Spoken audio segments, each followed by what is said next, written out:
atrás, você falou?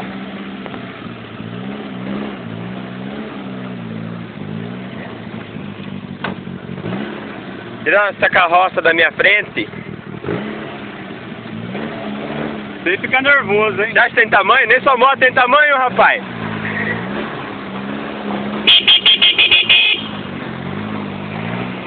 Pera aí, deixa eu gravar, Chicão, pera aí. Então vai. É, grava você também.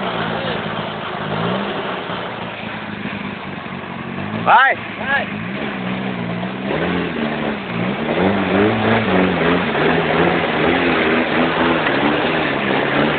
Que feio.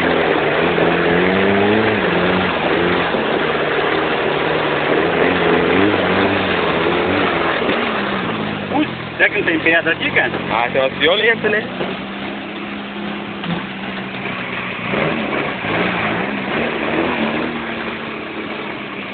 Mas tem que falar pra ele, não, dali não dá pra ver nada, né, cara?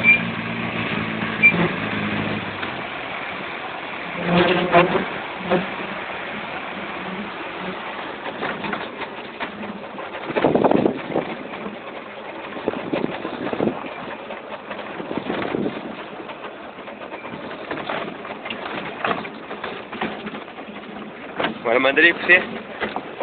É? Por quê?